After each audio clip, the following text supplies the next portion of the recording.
اللي عايز بقى يشوف الفيديو بتاعنا واحنا قاعدين بناكل واحنا بنعيش يومنا مع بعض، يلا بينا على القناة بتاعتنا. بس يا ريت اللي اول مرة يشوف القناة بتاعتنا خش اشترك في القناة ويفعل الجرس عشان يوصل له كل جديد. حبايبي طبعا ما ينسوش اللايكات الجميلة. بصوا ده كان الطبق بتاعي الصغير، يلا بينا نخش على تفاصيل الفيديو بسرعة.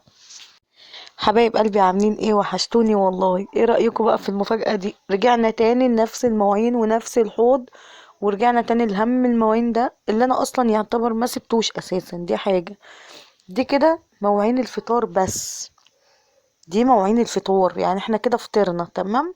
قمت بقى ايه، قلت الم المواعين كده ونسمي الله ونشطب مع بعضينا الحوض عشان الدنيا تبقى رايقة وزي الفل. انا كده بغسل لهم الكزرونة ديت، عشان خاطر كانوا بيعملوا اندومي، وقلت ايه يلا الحق افضي الحوض بدل ما يملهولي مواعين تاني. تمام كده تمام كده. انا كده هاخد بقى هفضي شوية صابون عشان خاطر ايه اغسل بقى الكوبايات، وعندي كوبايات كتير ومجات فلازم يتغسلوا، لازم سلكة نضيفة وشوية صابون نضاف عشان خاطر الكوبايات ما يبقاش ليها ريحة. تمام تمام. والله العظيم انت هتستغربوا لي دلوقتي. هما كده كانوا فطرانين، جبنا فول وجبنا طعمية ومسقعة وبابا غنوج وفطرنا. احلى فطار اهو. المفروض بقى ما نفكرش في حاجه تانية. بصيت لقيت بقى العيال خدوا المصروف، احنا هنجيب اندومي. يا جدعان احنا لسه واكلين، قالوا لا احنا هنجيب اندومي. قلت لهم يلا هاتوا ليا وهاتوا لابوكوا ويلا كلنا ايه ناكل سوا مع بعض كده ونشجع بعضينا، اهو يوم وخلاص. رغم والله العظيم ما بجيب الاندومي كتير، عشان كل اللي يلاقيني بياكلوا اندومي يا جدعان الاندومي غلط، فما والله لا مش قادرين نقول لهم لا، والعيال بيحبوا يجيبوا اللي نفسهم فيه. تمام تمام كده. قلت اغسل شوية المواعين وبغسل الكوبايات بالسلكة النظيفة عشان الاطباق اغسلها بنفس السلكة اللي انا غسلت بيها الكوبايات. كده انا بشطف الكوبايات اللي انا غسلتها. انا كده قطع الصوت والله العظيم، لو كنت سايبة الصوت كنا بصي بلاوي. احمد على محمد على حنين على غرام، وانا كنت في وسطيهم وزيتين بقى وعمالين نغسل. انا بغسل وهما بيعملوا اندومي.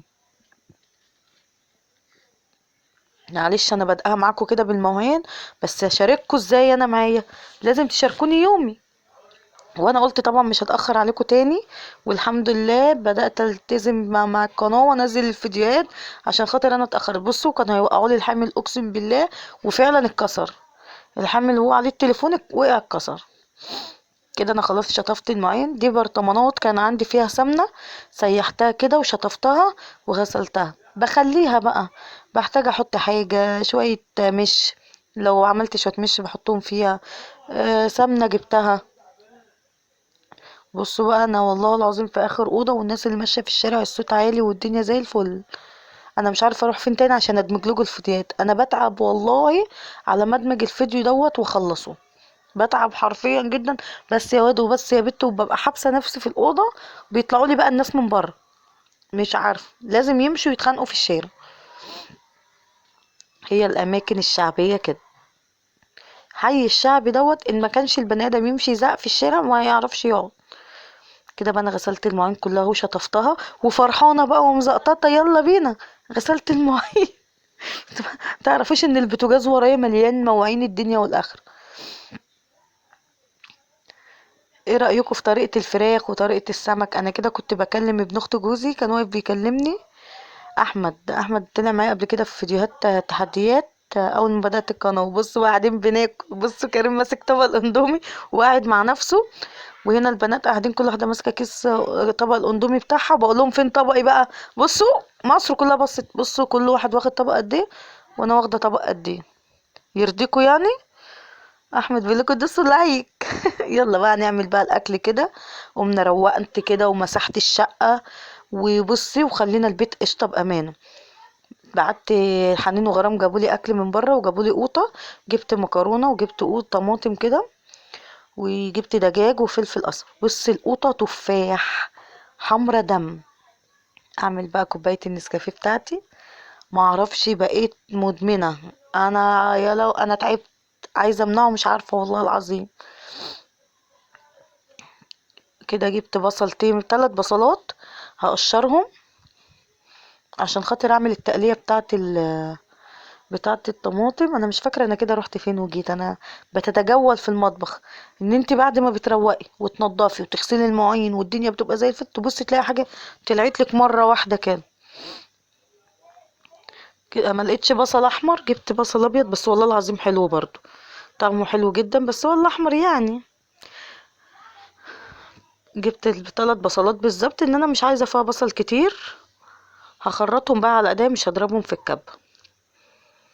الم بقى كده القشر اللي قدامي. بحب المكان يبقى رايق، وبحب المطبخ يبقى رايق. في ناس تبص تلاقي مطبخها دوت هم منضفينه بس حاطين هنا اطباق وهنا ما اعرف. انا بحب المطبخ بتاعي فاضي، الاقيه رايق. طول ما هو رايق انا دماغي رايقه. جبت كده السكينه الصغيره اللي انا بقطع بيها، القطاعه اتكسرت. المعلم كريم كسرها لي، وكل ما اقول له انا عايزه اقطعه يقول لي ربنا يسهل. فقطعت على الصينيه بصرف نفسي، هعمل ايه؟ لسه هطلع الكب على 3 بصلات، مش للدرجه دي. وجبت قرن احمر كده، قرن فلفل. انا مش مجمعه خالص والله العظيم، مش قادره، حاسه انا داخلي دور برد مخليني مش قادره. كده اهو خرطت البصل وخرطت الفلفل. خرطته برضو حلقات صغيره، والله ما طلع حراق، ما طلعش اصلا حراق. انا كان عندي الدقه اللي هي بتاعت الغباشي ديت، اللي هي شطه ودقه، وكنت شايلاهم في الفريزر. قلت لما اجي اعمل شويه مكرونه ولا حاجه اطلعها. كده فضيت القوطه اهي، هعملها كلها. دول كده 2 كيلو قوطه. انا حاسه ان هم قليلين بس مش عارفه ليه، بس هم والله العظيم 2 كيلو قوطه فعلا. لا انا كده حرفيا داخلي برد. كده قلت بقى اوضب القوطه. انا كنت حاطه شويه زيت صغيرين في الحله، عشان ايه؟ تنجز معايا، يلحق يسخن. عندي البوتاجاز شكله بايظ ولا ايه، النار فيه هديت خالص والمفاتيح تقلت. فقلت الكريم يشوفهم لي كده، يوضبولي. عايزه اعمل عمره كبيره في الشقه. حاسه كده لما اجي اعمل عمره في الشقه هدخلكم معايا واوريكم بقى انا بعمل ايه. هوريكم السر اللي عندي في الشقه. والله العظيم باجي اعمل الشقه بشيل تحت السراير وبشيل هنا بروق الدنيا. والله العظيم بفضفض معاكم لما بتكلم.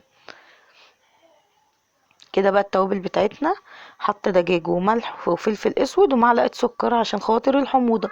هحط كل التوابل دي في قلب البصله والفلفل. هما دبلوا شويه على فكره، البصله والفلفل ده شموا شويه النار. وبعد كده رحت نازله بالتوابل. والله العظيم بتدي التغذيه بتاعه المكرونه ريحه حلوه يعني. انا ما بقتنعش بالصلصه اللي فيها بصل للمكرونه، بس انا عيالي عايزينها ببصل. انا بحبها بتوم وخلاص، لا اما قرن فلفل وتبقى زي الفل. خليت شويه قوطه في الشفشق عشان ما ازودش ميه والصلصه تبقى خفيفه معايا. بصوا كده القوطه والله العظيم كانت زي العسل، مسكره قوي. خدت منها حته بامانه زي العسل. أنا نسيت اقول لكم، انا صبيت نسكافيه ونسيت اقلبه. والله العظيم دماغي مش موجوده. انا بغسل مواعين والله العظيم وبعمل اكل، وفي نفس الوقت الدنيا بتبقى رايقه حواليا، بس طول ما المطبخ مكركب بتبقى حاسه ان الشقه كلها مكركبه. كده بقى ايه، ادعولي ان ربنا يوفقني وافضل على طول كده انزل في فيديوهات وما اقطع لكمش الفيديوهات كده، واعمل لكم حاجات كتير حلوه ان شاء الله. وفي فيديوهات كتير نازله باذن الله، فربنا يسترها كده واقدر انزل لكم فيديوهات اكتر من كده وما يحصلش اي حاجه. ومش عارفه اللي عمال ينده دوت ليه ساعه عمال ينده، جاي دلوقتي وعمال ينده. انا مش عارفه اروح فين تاني. بره قاعدين بيتفرجوا على فيلم رعب والعيال زايطه بره، فمش عارفه اقعد فين.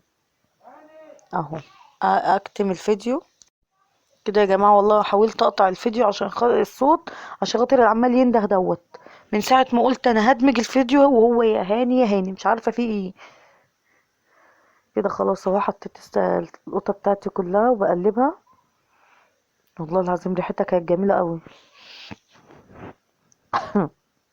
خلاص كده اتسبكت معانا اهي.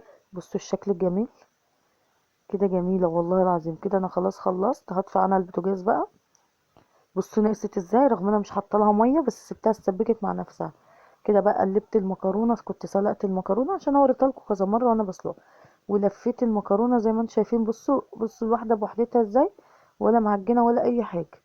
كده غرفنا بقى اهو كل واحد فينا طبق. ودي اكياس الدقة والشطة، في شطة زيت وفي شطة عادية.